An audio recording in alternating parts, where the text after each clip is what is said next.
Hey everybody, Josh Sigurdson, World Alternative Media here, and we are joined by G. Edward Griffin, of course, the famous author of The Creature from Jekyll Island, which you can see in person. Jekyll Island, that is, on October 10th and 11th, Jekyll Island, Georgia, for the Red Pill Expo 2020. Yes, that is still going on, and we're going to talk about that later. But first, Ed, this last year, I don't know how to put it into words. I'm lost for a description. I was wondering if you could describe 2020 so far. How would you describe it? Well, that silence is forcing me to think here. How would I describe 2020 in a way that people don't already know what I'm going to say? Because it's obvious what it is. It's chaos. I guess that's the crisis and chaos. But I would add to that it's not the crisis and chaos that people think. And by that, I mean, it's primarily theater. Yes, every time, if you live inside your house and you're locked down and you can't get out, and it's like listening to the news report on the radio or the TV. If you open your window, you might see that it's entirely different than what they're saying it is. If you depend on your news and your information completely on that little rectangular thing in your living room or in your office, you get a distorted view of what's going on in the world. So if that's your view, it's crisis and chaos, and everybody's going crazy. There's violence. Everybody's dying of COVID. There's fear and illness and tragedy and violence and racism and environmental destruction and, on and on. Everything is enough to scare you to death. And so most people just say, what do you think about 2020? They'll say, man, this is the worst year I've ever seen, or something like that. I'm not going to change that appraisal either, but my reason for saying it's the worst year I've seen is because so many of the predictions that those of us that have been in the trenches for a long time, and we've made some predictions, some very dire predictions starting way back in the 1960s. And the depressing part is that our predictions have come true and they are unfolding right now. Now, that doesn't mean that it's not theater, but that was part of the prediction, that there would be a lot of theater out there. And the whole thing is to frighten people to death. Let's get to maybe the main point of all of this, is that everything we see in this crisis and catastrophe is being manipulated or engineered. It's not real. It's real enough. You can create race hatred and race violence by sending platoons of combatants into the neighborhoods of the opposite racial community and start shooting their kids, and our enemies talk about the necessity of doing that. So if white people go into the black neighborhoods and shoot little black kids, the black people are going to be outraged and come plunging into the white neighborhoods and they shoot white kids, and that doesn't take very much of that before there's real race war going on. So that part is real, but what they don't realize is it's engineered. Now, famine can be very, very real, I think, at the end of this year coming up, and certainly next year. And because why? Well, is it real? We have too many people in the world. We can't feed them all. Well, not really. It's not that at all. It's because the channels of transportation are broken. It's because the farmers are required to bury their crops and kill their livestock because they can't get them to market. Because rules and regulations have made it impossible for people to grow food in their own backyard. It's because warehouses all around the country, the huge stockpiles are burning down all of a sudden, all at the same time, very mysterious fires. It's because a lot of these things, and you realize, oh my gosh, this is a pattern. Now, why would anybody create all this chaos? That's the point. Why would they do that if in fact my theory is correct? Well, they would do it if they wanted people totally in fear and turning to them to be taken care of, to be protected. If they were a megalomaniac and they wanted to rule the world, let's put it bluntly, or if there was a group of them that wanted to rule the world for the world's own good, you understand, then how do you convince people to give up their liberties? Pretty easy. Just put them into a state of fear, a state of panic, a state of hunger, fear of disease, fear of violence, fear of terrorism, fear of somebody coming to this house and burning your house down.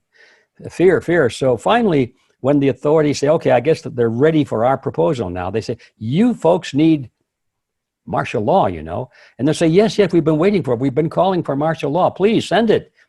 And then they say, okay, we got them now. That's what we wanted. They are asking for it. So in a nutshell, that's how I see 2020 is coming to the fruition of this long-range plan, which I've just touched on. It's no surprise to the old timers like me because we've been watching it unfold. We've been reading their textbooks. We know some of the people that have broken out of that camp, and they've talked very frankly about these plans. So it's no surprise, but it's very, very discouraging to see it unfolding.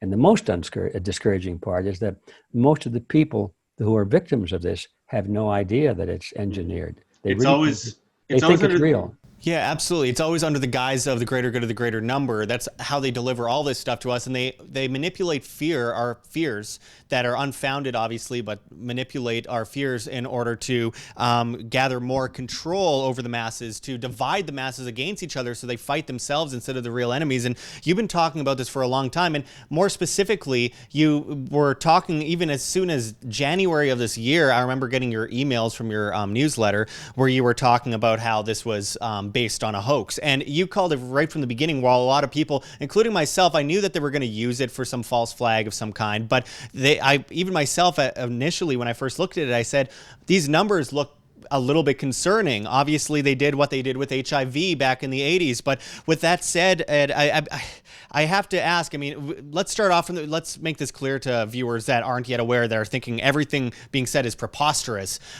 Keep in mind that Dr. Fauci is the head of the Institute of Allergies and Infectious Diseases, which got millions of dollars in a grant from the U.S. government over 5 or 4 years to study coronavirus in bats in Wuhan, China, at the Wuhan Institute of Virology, 96% similar to the novel coronavirus. And the whole purpose of the study was to spread it to humans. Now, we have that, and then you have the initial fears that are being spread in the media back in January and February, and then we find out later that it's all based on a lie. Asymptomatic cases don't spread easily. It's almost impossible, actually, 1 in 10,000, something like that. And then at the same time, it doesn't spread on surfaces, so that gets rid of the whole notion of destroying your immune system with antibacterial wash, which isn't antiviral. And then you find out all these different studies on masks over the years that show they don't work. And I mean, the studies are piling up, the science piles up, but we don't listen to the science. We listen to a Swedish little girl named Greta Thunberg, or we listen to a computer geek from the 70s named Bill Gates, who has a huge agenda. So I have to ask, because we are talking right now on September 11th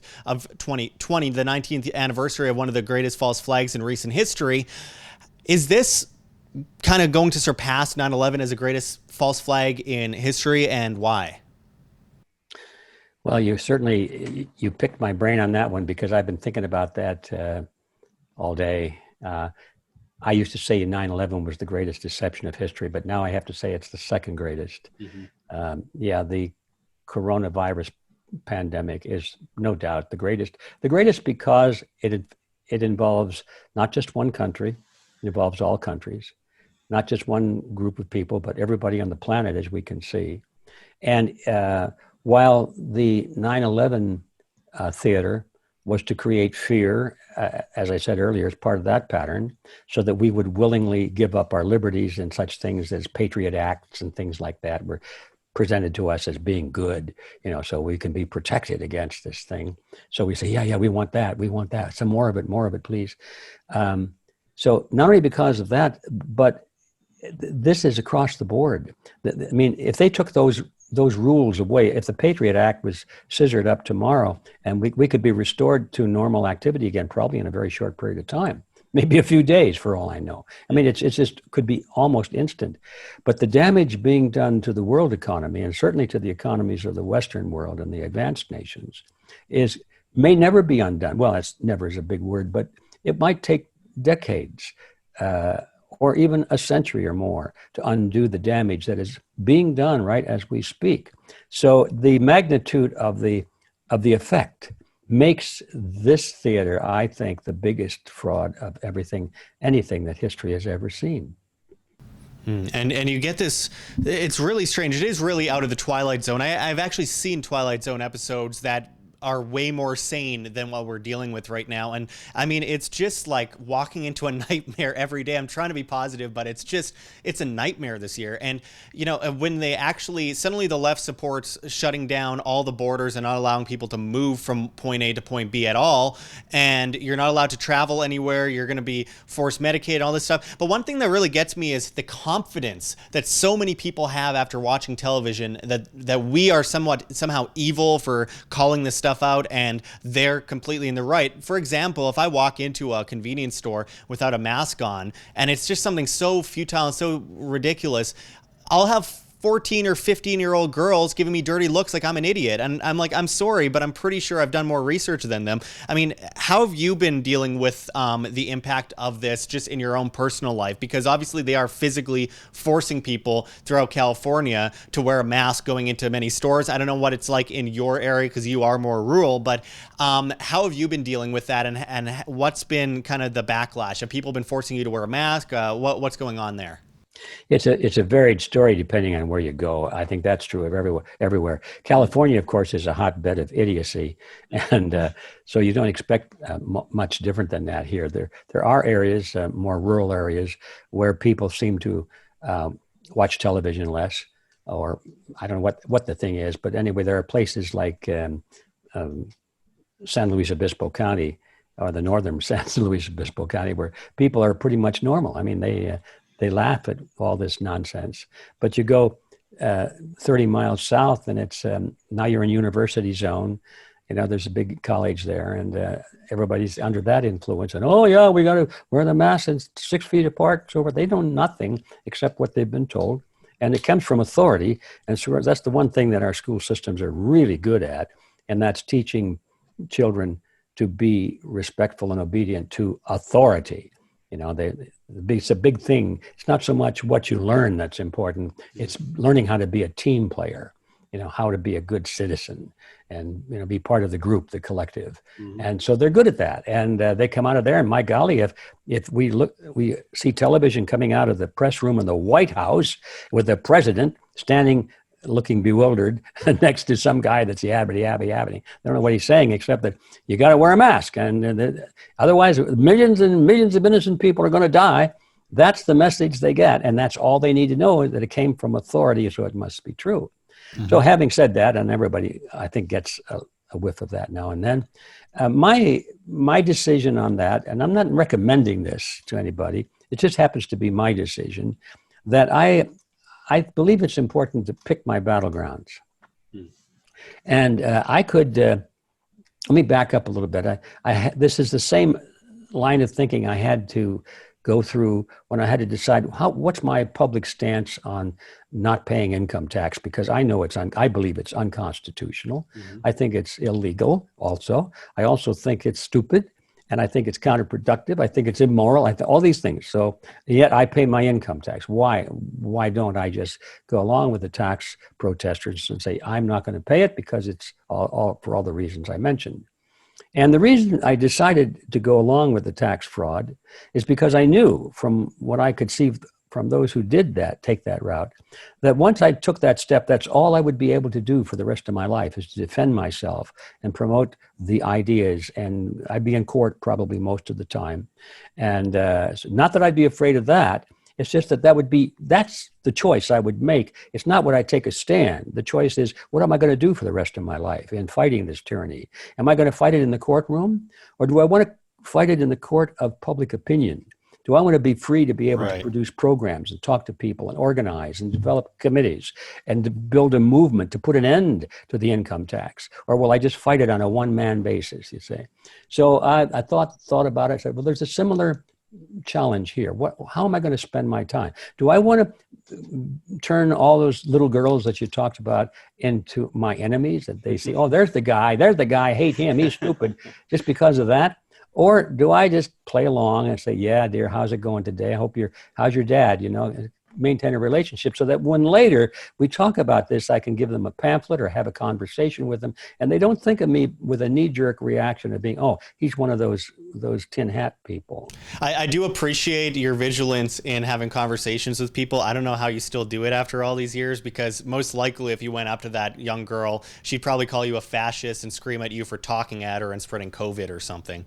Well, if I didn't have a mask on, that's true. Yeah. So I get to the point, when I go into those places, I do put a mask on, even though I know that there's a lot of merit to saying, this is it, this is my stand, and I have to decide, if I do that, then I think that's going to be, from that point forward, I'm going to be Mr. Anti-Mask, and that's how everybody will think of me, and that's all that they'll want to talk to me about. And I got other things I would rather do that I think are probably more effective with my time than that. So it's a choice that I've made, because I do have other options to do with, to spend my 16 hours or 20 hours a day that I work, and so I don't want to be involved in that. Right. Understood. And even Larkin Rose, who went to jail for not paying taxes, will say today, my time's better spent talking about these things and educating people on these things rather than sitting in a prison cell for not paying taxes. People do whatever they need to do in their life and pick their battles, for sure. And I wanted to talk about something that has been on a lot of people's radar lately. This video you made many years ago, you did a very famous interview with Yuri Bezmenov, a Soviet KGB defector back in the 1980s, which, by the way, just made it into the latest Call of Duty video game. He warned about collectivism and the enslavement of mankind coming to the shores of the United States. He warned of how enslavement would be laid down in steps unto the American people. To change the perception of reality of every American to such an extent that despite of the abundance of information, no one is able to come to sensible conclusions in the interests of defending themselves, their families, their community, and their country. It's a great brainwashing process which goes very slow, and it's divided in 4 basic stages. The first one being demoralization. It takes from 15 to 20 years to demoralize a nation. Exposed to the ideology of the enemy. In other words, Marxism-Leninism ideology is being pumped into the soft heads of at least 3 generations of American students without being challenged or counterbalanced by the basic values of Americanism, American patriotism. The demoralization process in the United States is basically completed already. For the last 25 years. Actually, it's overfulfilled, because demoralization now reaches such areas where previously not even Comrade Andropov and all his experts would even dream of such a tremendous success. Most of it is done by Americans to Americans, thanks to lack of moral standards. As I mentioned before, exposure to true information does not matter anymore. A person who was demoralized is unable to assess true information. The facts tell nothing to him. Even if I shower him with information, with authentic proof, with documents, with pictures, even if I take him by force to the Soviet Union and show him concentration camp, he will refuse to believe it until he is going to receive a kick in his fat bottom. When a military boot crashes his balls, then he will understand, but not before that. That's the tragic of the situation of demoralization.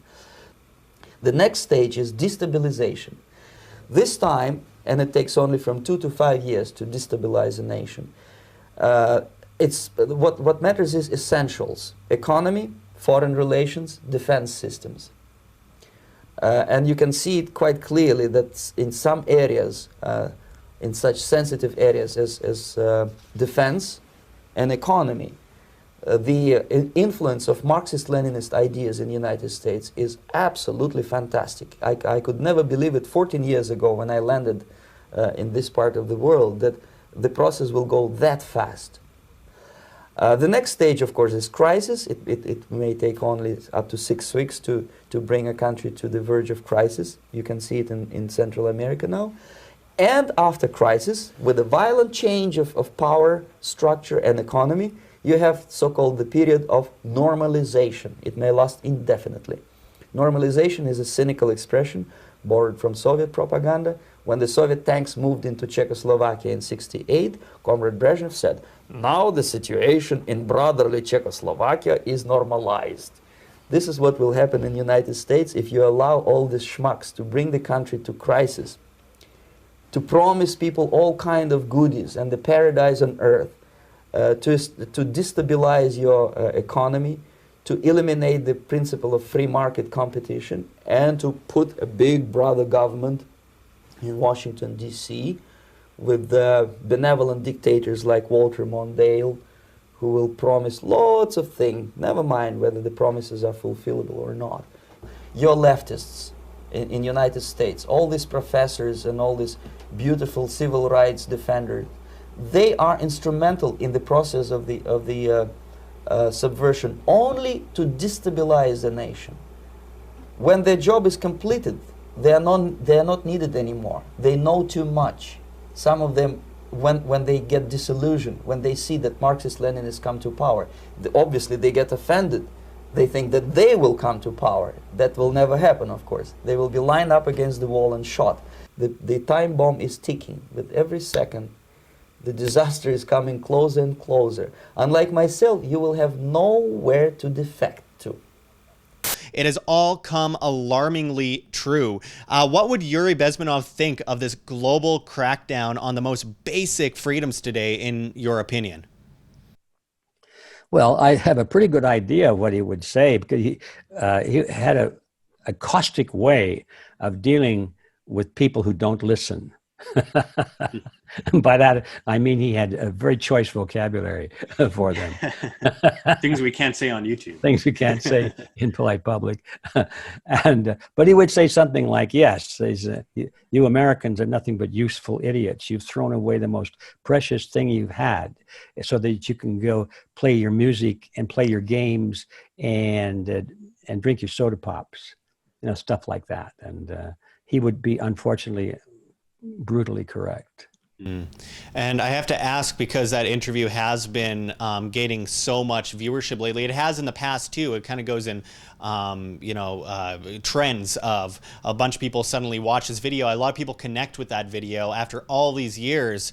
What do you think of, people's identifying with what Yuri said all those years ago and why it stayed so true?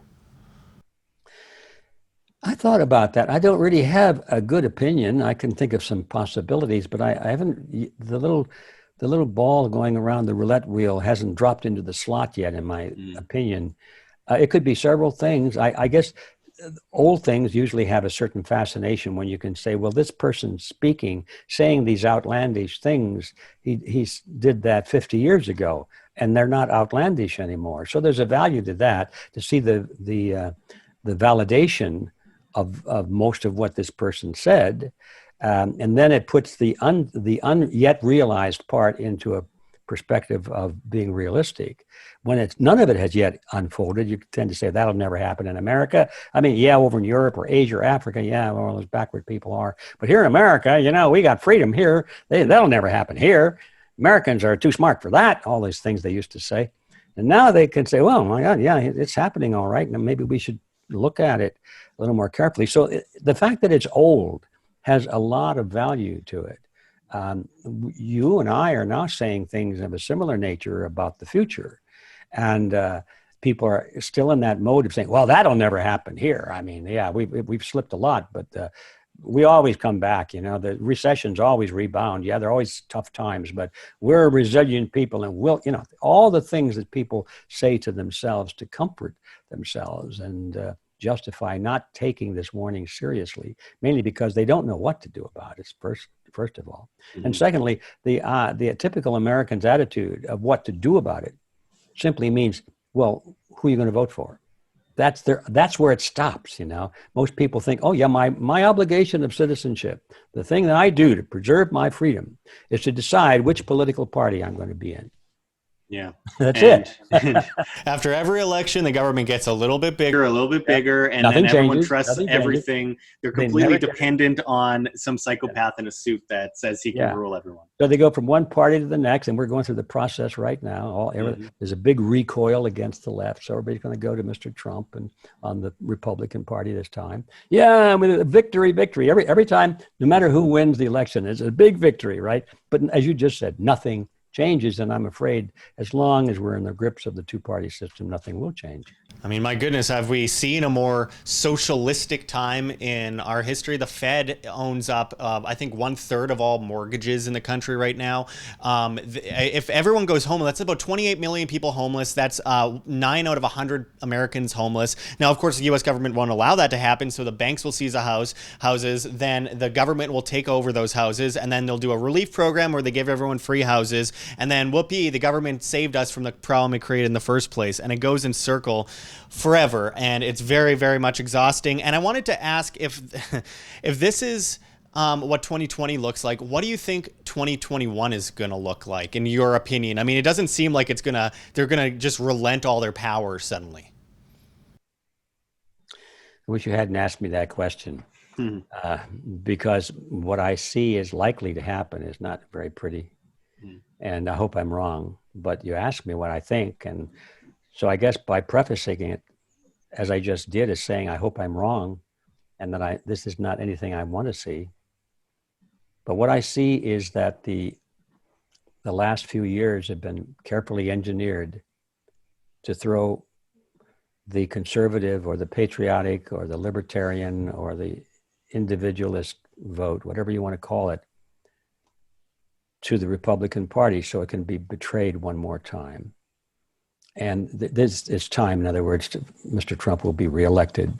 And in spite of, I don't know what his motives are, but he's no different than any other president. He's controlled. He was put into the White House by huge amounts of money and support. And I believe that the plan originally was to re-engineer the left, bring it out and make it as violent and as fearful as possible, as obnoxious, as horrible, as repulsive, as scary as it can be, to make sure that anybody with any sense and any dignity and any humanity would run the other way. And so then all of the support is going to be with the Republican Party when it's time to hit the major blow. There will probably be, I think what there will be is Mr. Trump will be elected. It'll be a great victory. And then, of course, the violence will really start. And it'll be so gruesome and terrible. And there really will be some genuine, it'll look like civil war. There will be blood in the streets. And people will be really scared. And then the president of the United States will say, well, we've got to put a stop to this. We're going to declare martial law. And everybody will say, thank you. Oh, that's what we want. And it will never go away. Get in your house now! Let's go! Light him up! Go inside now! Get in the house!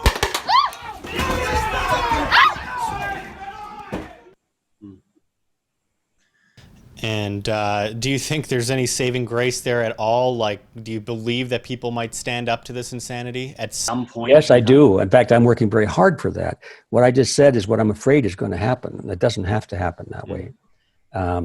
I think that the only hope, let's get through the point. What can we do? Well, as individuals, we can do very little. But as groups of people, and in very large groups of people, we can accomplish a lot. We may not be able to change the events because the power levers are in the hands of people of authority, as we were saying. I mean, they're in politics. They're at the head of at the other end of the lever. They've got hold of the switch.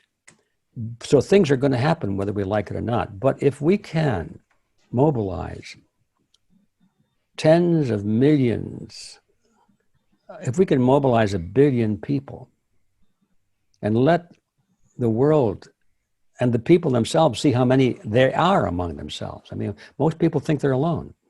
They see the world through that television set, and it's always violence. The violent people, the burning, the breaking, the chanting, and it looks like that's the world. No, it's not the world. A little tiny piece, and it's theater. When the sun goes down and the camera crews are gone, these people get back in their buses or their vans and they go back to their hotel rooms and have a good night's sleep. So in the morning and they get on the bus and go home where they came from. You know, they're mercenaries. They're not the people of the United States. This is not a grassroots movement. This is organized by Mr. Soros and other people in the deep state. Huge amounts of money going in to fund all of that. This is not real. That's all they see. So they think that the world is gone. It's all that way, and it's not. So if we could mobilize enough people like they did in Berlin and in London last week or 2 weeks ago now, where you can see how many people there were. I mean, they go from horizon to horizon. That has got to have several beneficial results. First of all, it will give people the knowledge that they are not alone. It'll let them realize the truth, which is that, my gosh, not everybody is against us. It's just a lot of people, of course, are falling for the propaganda. But even among those, once they see how many there are out there in the street, peacefully showing up, just showing up. When this little girl in the grocery store that, you know, looks at you with a mean look, what's wrong with you? When she sees that there are 1 million people like you, she'll probably think, maybe I'm on the wrong side. So that will force her to rethink the truth of what she's been told. You know, we come out of school all the same way. We think that consensus is everything. So if the consensus is all that we have to wear masks, well, then that's got to be true. But if she can see that the consensus is something else, she, at that stage of enlightenment, will tend to be drawn by what she thinks is the consensus. This is why demonstrations are so important to our enemies, because they know that mentality, the group mentality, the mob mentality, is they go along with what everybody else goes along with. So that's the first advantage to do that. And then the second advantage, if you get people out of their basements and out of their lockdowns and they are rubbing elbows 1 million strong or 100,000 strong, some of those people are going to be exchanging telephone numbers, and they're going to have coffee the next day. They're going to make new friends. They're going to start forming coalitions. They're going to start forming into a coalition, a movement. They'll have political clout. They can then challenge the authority, mainly because of the masses of their number and the realization that they are still in the majority. Yeah. So that could change the scenario a lot, and that's what I'm counting on. We start, first of all, with reaching out to large numbers of people. This is not gonna make everything go away. I mean, the next few years are going to be tough. I mean, in a way, I think not only our country but the world is very much like a drug addict. Mm-hmm. We know we've got to get off the drug, but getting off of the drug, you know, is hard. There's going to be pain. There's going to be suffering, and if we try and do it in a certain way, it might even kill us. Mm-hmm. I mean, it's going to be a lot of pain. The price has to be paid for what we've done in the past. But having said that, it can be done. And that's the beauty of it. There's a path. If we get off of our couches and get out there and meet with people in person, not on the computer, not emails, not cyberspace, but in person, eyeball to eyeball, handshake to handshake, we can do it. Yeah. And, you know, honestly, I have a sneaking suspicion that, like the Yuri interview you did, the Yuri Bezmenov interview you did in the 80s, people will be listening to the words that you're speaking now and 40 years from now. And either it's going to be on the good side or the bad side. And it's up to the people watching this right now in the year 2020 to make that decision. And, you know, we have some bits of hope here and there. We see, like, the Ron Paul revolution in 2007, just people forget that was unbelievable. I mean, I just watched the Ron Paul movie the other night just to refresh myself of what it was like, because I remember being one of those people as an activist for Ron Paul back then, and the idea was never to get him elected. It was just someone was saying something that people identified with and knew was common sense and reasonable, and within moments there were hundreds of thousands of people in the streets putting up signs and working day in, day out to get his message of individual liberty across to people. And I think that that can happen in this case, but with more passion behind it because of the dire times we live in.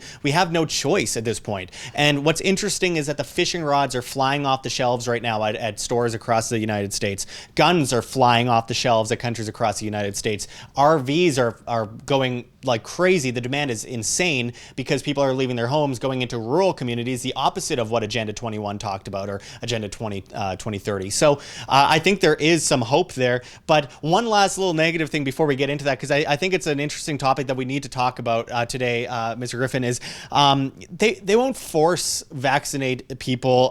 They just won't let us go anywhere, get jobs, fly, be a customer anywhere, or do anything without a vaccine tied to some sort of social credit score.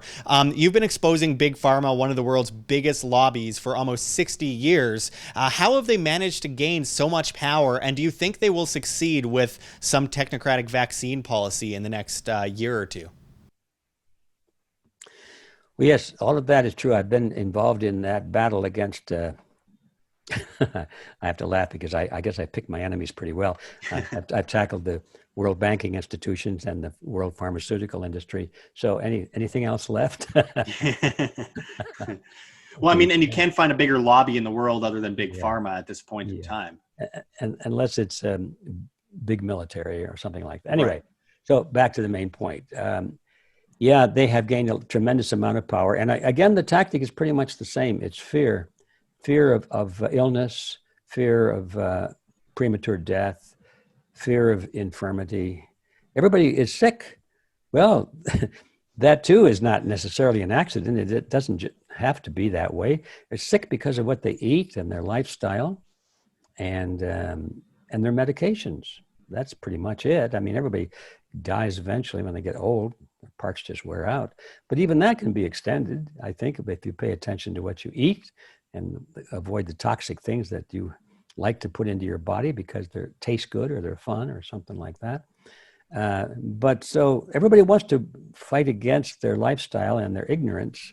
So they love the idea that you can go to the doctor and it's all paid for Medicare. So it doesn't make it. You go to the doctor and the doctor says, yep, you got condition X, Y, Z, and maybe L, And well, here we're going to give you this pill for this and two pills a day for this one. And this one, to be careful, maybe once or twice a week or as needed. And here's another, don't forget the blue one every morning as you get up. And don't forget, here's some salve to rub on your skin so it soaks into your skin. It's toxic as hell, but you got to work it into your system, The doctor loads you up with all this stuff that's basically toxic in the name of healing you or making you better in some way.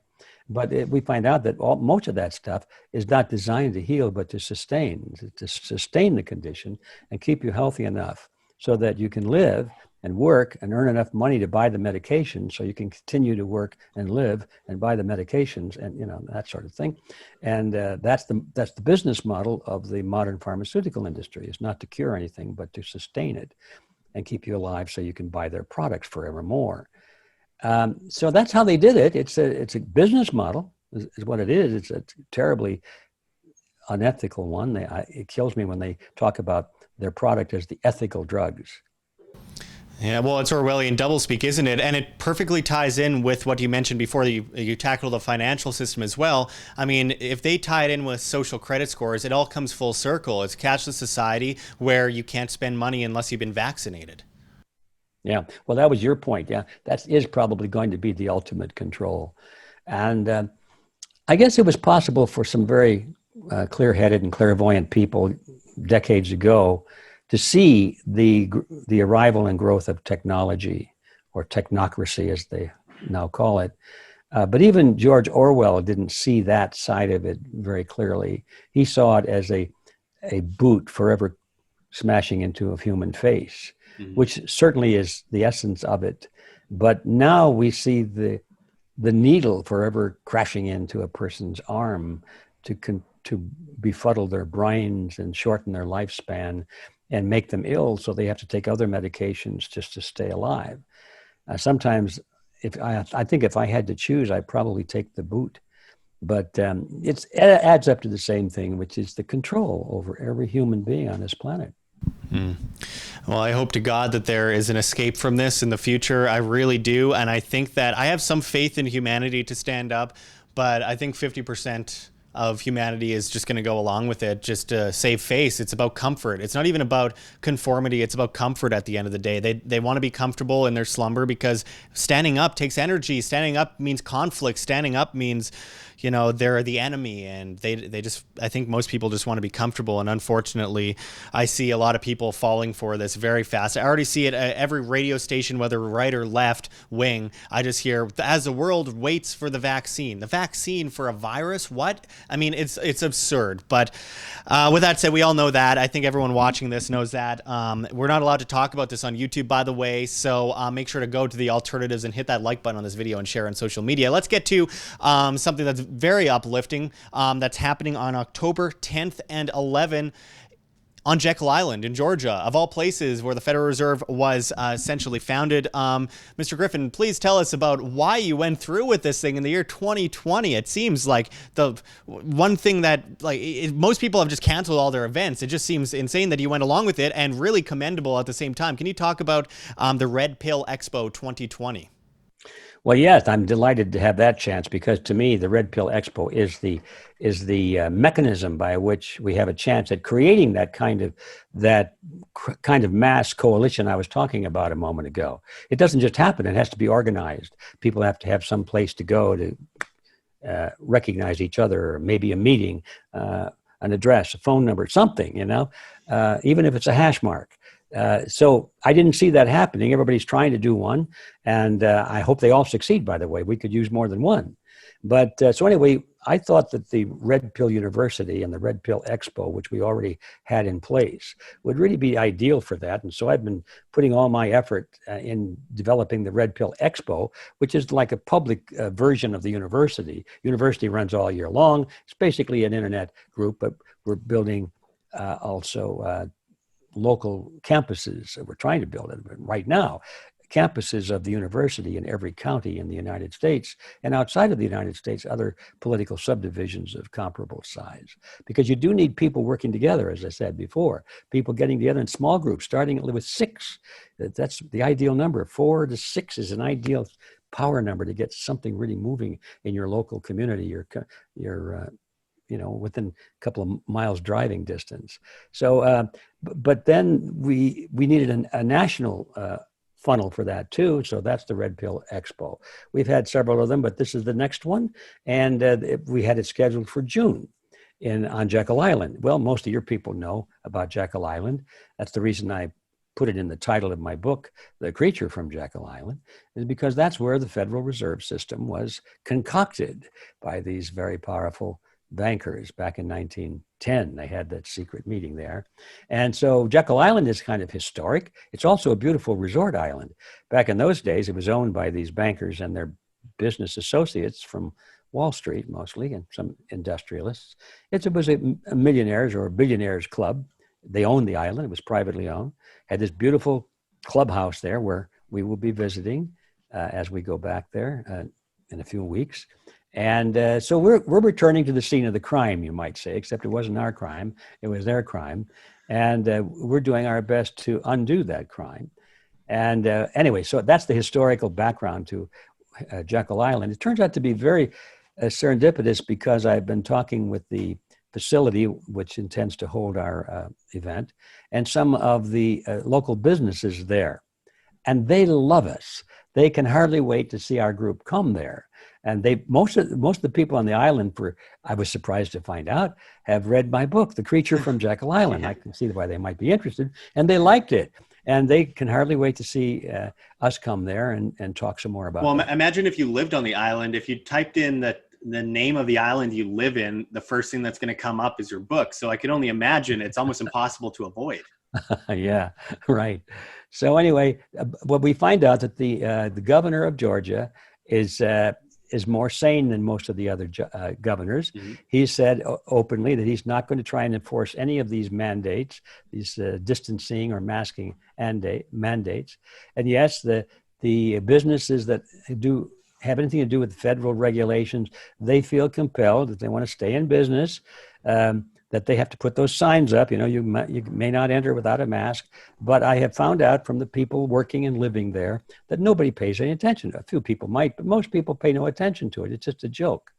And The police there have never tried to enforce it. They don't have any interest in that nonsense.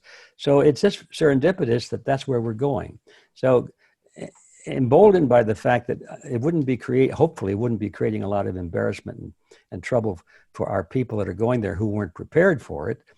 We decided, damn the torpedoes and full speed ahead. If we don't stand up now and start this pushback now, when are we going to do it? Next year when we're more weak? And if we don't do it, who's going to do it? And if not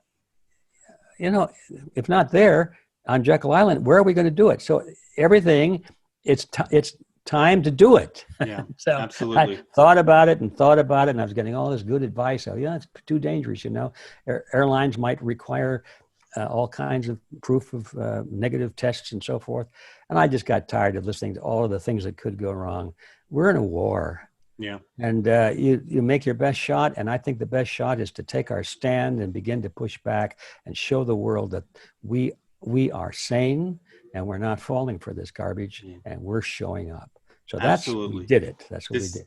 You're right when you say this is a war. This is a war. People say the Civil War is going to happen. It's already happening. It's happening right now, and it's up to us to go to these kinds of events and spread this kind of information because flu season's coming up, and what's going to happen then? They're going to blame everything on COVID, and it's just going to continuously get worse if we don't continue to push forward and do these kinds of things. It's funny because government is only words on paper, ink on paper, until it's enforced by a strong arm. And you see a lot of these states, you see the signs on the door, you can't come in without a mask, but then you walk in without a mask and no one stops you. I've seen that. I was just in Georgia 2 months ago, didn't see any problem there. They had the sign on the door, and then I go into the restaurant and everyone, even in the kitchen, had no masks on. They're cooking the food. No one's wearing a mask except for one guy in the corner that's all scared. Probably shouldn't be going outside to begin with. And, I've seen the same thing in Arizona and other places. So, there is hope. I think it's all about enforcement versus compliance.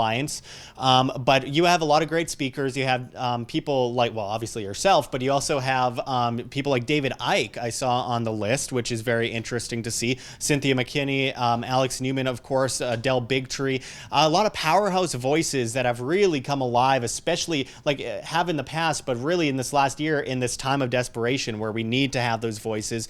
And we see as people like David Icke is kicked off of YouTube. I know interviewing David Icke on this channel completely destroyed my channel, and it got me shadow banned completely, losing 95% of my audience. But because of that strong arm against what he's saying, more people are listening. And we saw that in the rallies in London recently, with some say over 100,000 people in the audience listening to the speeches. Same within Berlin and these other places. Really, it's time to move now. It's time to mobilize. It's time to put our words into actions, and it's enough talking of more action at this point. So I really appreciate all the amazing work that you've done. You've readied a lot of people, woken up a lot of people, and put us in a position over the last 60 years, Mr. Griffin, that allowed us to actually have some insight into this tyranny, enough to create a lot of skepticism, and that skepticism will save us in the long term. So I appreciate that. If you want to go to the Red Pill Expo 2020, the link is below the video. I hope you go there, and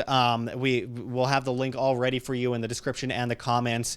Anyway, final words, Mr. Griffin, where can people go to support the work that you do?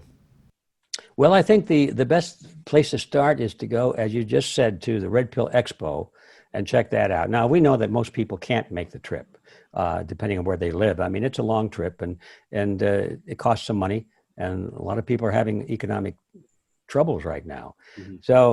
So we know that only maybe 5-10% of everybody can go. So that's why we have the live stream plan too. So don't think that you shouldn't go there because you shouldn't go to the website because you can't go to Georgia. No, there's a web a live stream available too, which is going to deliver everything. So you can start there, and then really, if you want to become active and make a difference and be part of the change, as you say. Then go to redpilluniversity.org. That's really where the action begins there.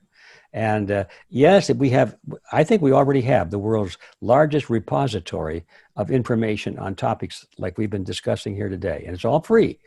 We tackled with that idea. In the beginning, we said, well, this is going to be an expensive operation. We have to charge for it.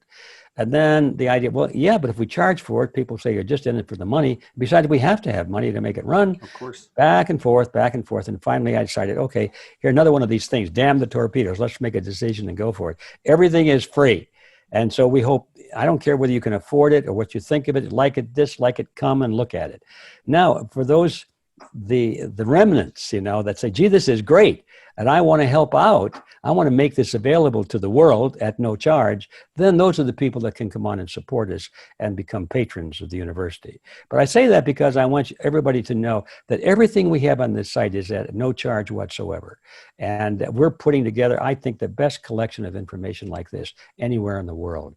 And from there, you can decide if you want to support the university, and then you can take the next step up into Freedom Force International, which is kind of the hardcore group behind it. Like people like you and people like me, we live and breathe this 24 hours a day. This is our lives. This is our passion. And there are people out there like that, and we need them. They're the ones that will make the organizational work. It's all a volunteer group. Nobody gets paid anything. But they're the ones that make it work. So there's that path, and it's an option. You'll find it all there at redpilluniversity.org. Excellent. Well, thank you so much for joining us again. And the links are below, my friends. Make sure to go there and support. Really appreciate it, Mr. Griffin, and hope to talk to you again soon. Thank you, Josh, and good luck to you. And I'll see you on Jekyll Island. My friends, it is go time. We are completely demonetized on YouTube, and we depend on the viewer to stay alive and spread the message of freedom and truth. So check those links below. GoFundMe, Patreon, Subscribestar, anything you guys could do to help keep independent media alive helps enormously in helping spread this message to the masses. So make sure to check those links. Donate to our Bitcoin address on the screen or below. We really appreciate anything you could do to keep us alive. You could check those links below for Cointree as well, where you can find other cryptocurrencies that you can donate and keep WAM alive. Find us on flote.app, flote.app, as well as BitChute and LBRY and Minds. We're on all the other platforms. We are leaving YouTube soon, so make sure to find us at those sites, because it's the only way we can keep talking to you, the masses, the great people that actually care about the future of free humanity. Also, join our new newsletter at www.iamband.com. Anything helps at this point, guys. We need to support free information online. This is the most difficult time in our history, and it takes a lot of hard work to keep our message alive in the face of great evils that have taken over the propaganda news on television as well as on YouTube, where YouTube decides what you can or cannot see. We need your help, my friends. So I really appreciate anything you guys can do. Check those links. There's many ways you can help. Until next time, though, thanks, everyone. This is Josh Sigurdson signing out from World Alternative Media. Find the truth, be the change.